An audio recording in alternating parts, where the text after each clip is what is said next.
Diversity, equity, inclusion. These are three words that when we hear them, especially in organizations, we either roll our eyes very deeply into our heads and go, here we go again with stuff that I have to get done, or we get very excited and we lean into it. If you think about it, diversity is a given. There are no two people that are the same, because at the core of it, what is diversity? Same, but different. So diversity is about difference.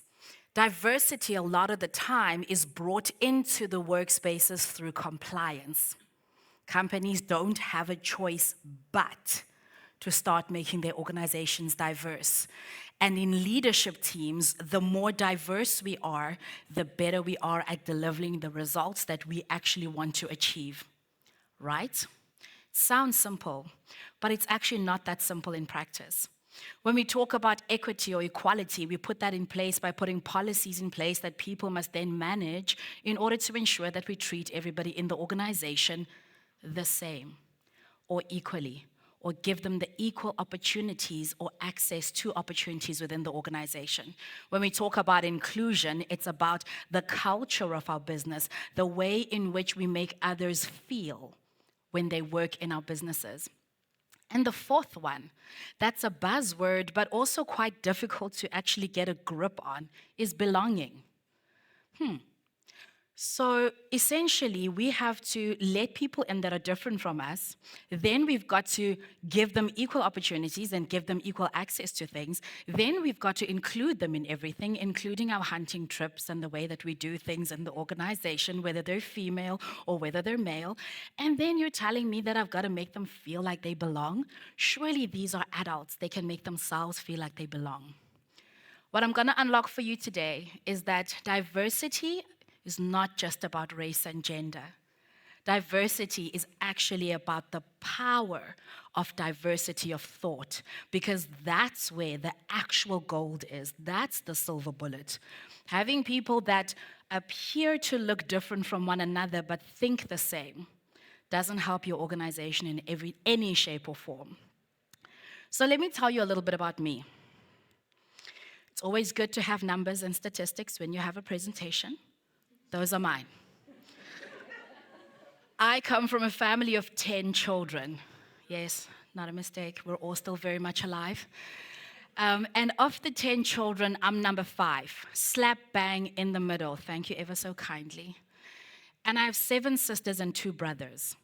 I have 7 sisters and 2 brothers. So on paper, we are 8 black women that would make any organization very happy to go ka-ching ching. We have won, we have complied, we are diverse. Close the door. And yet, they would miss it because on paper, we're all black women. So same. One black woman speaks the same as another. One has the same idea as another because we're not actually allowing ourselves to hear the difference. Our family structure works because we think so differently from one another. 100%.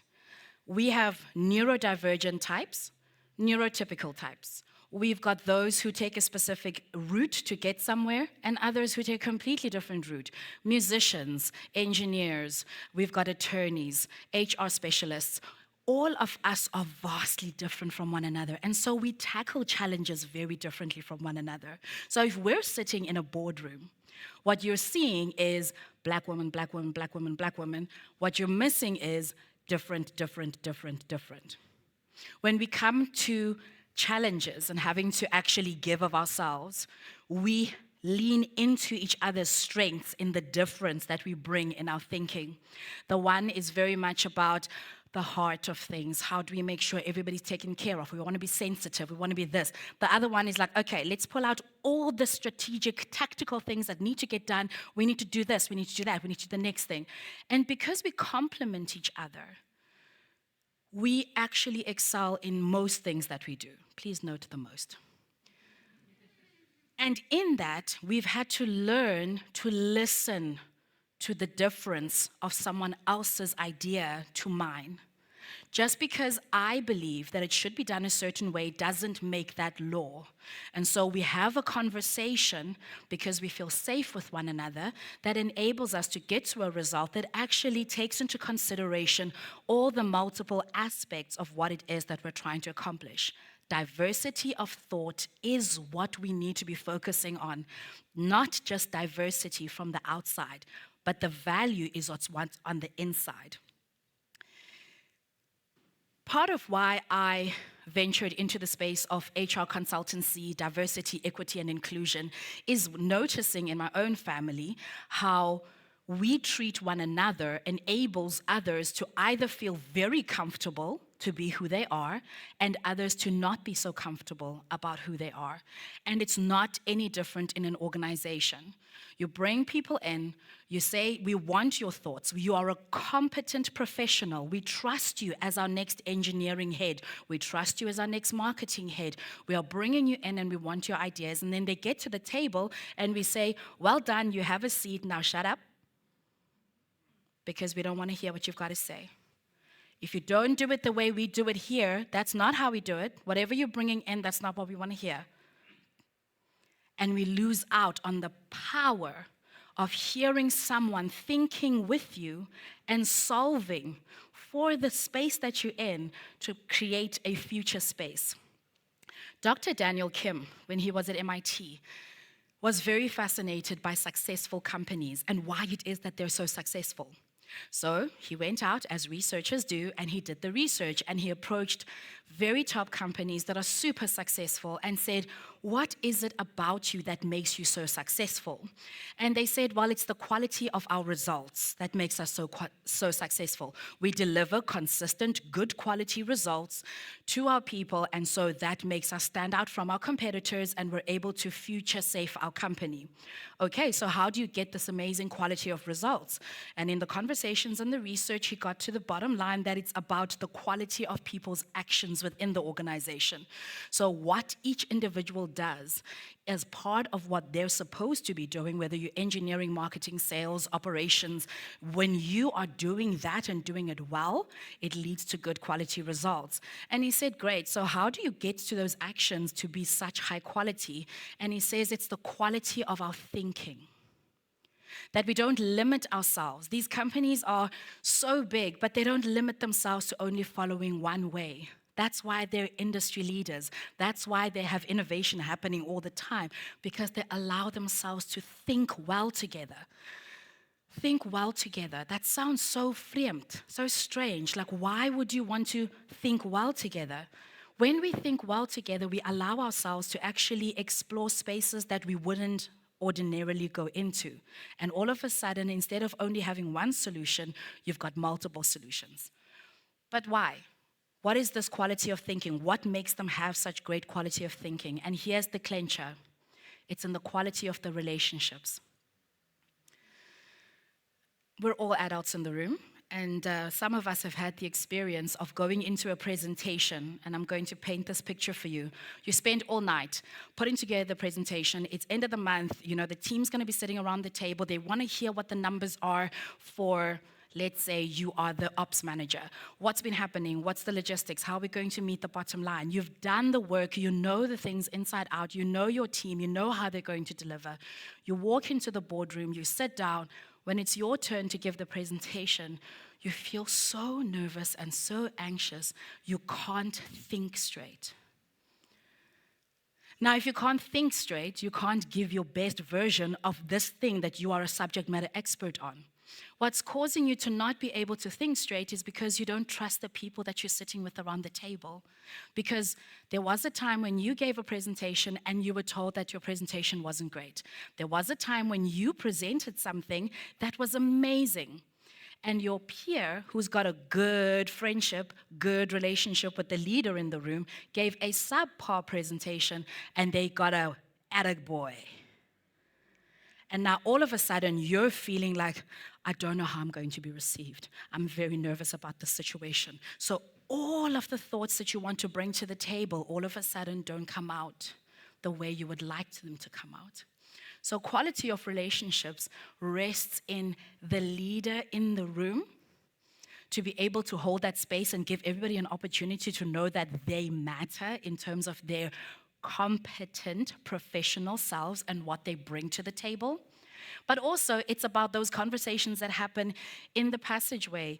It comes in the conversations that are happening at the water cooler, to know that you belong in that team, that you are supported by your peers, that in that space, as a person bringing your most vulnerable self, which is your thoughts, that they will be heard. And so when we've got good quality relationships, we've got people that think well because they feel like, yes, I can. I'm confident. I can bring myself to the table. Even if this idea is not used this time, I am bold and I feel brave about it.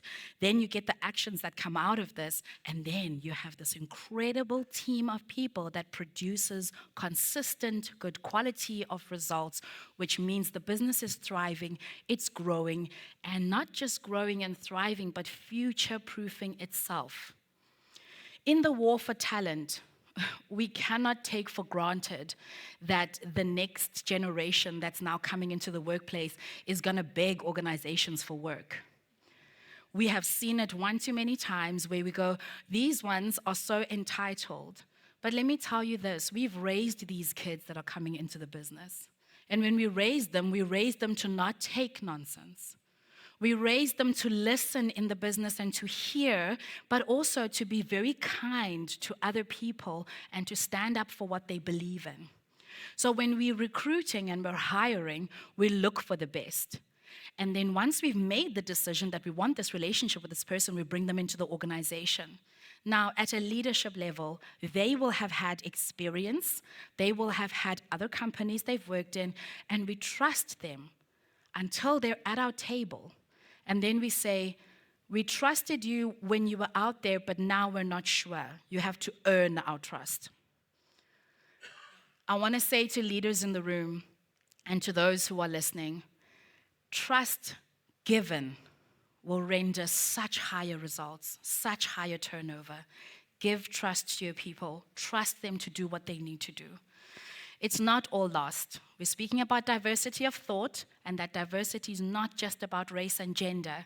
Hearing different people's views is good for organizations. So how do you practically do this? Because you actually have a meeting to get through and you've got things to deliver. The first thing I can offer you is this. Be authentic and listen. Because when you listen to other people, they feel heard. And when they feel heard, they're more likely to give you more of themselves, to lean in more, to press in more, and to go further than what you anticipated. The second one is eliminate your bias. Get out of your own way. So in a team, you'll have the one person who asks all of the questions, who speaks mostly than anybody else, and who takes the long way around to get to something. So the moment they start speaking, everybody just goes, oh.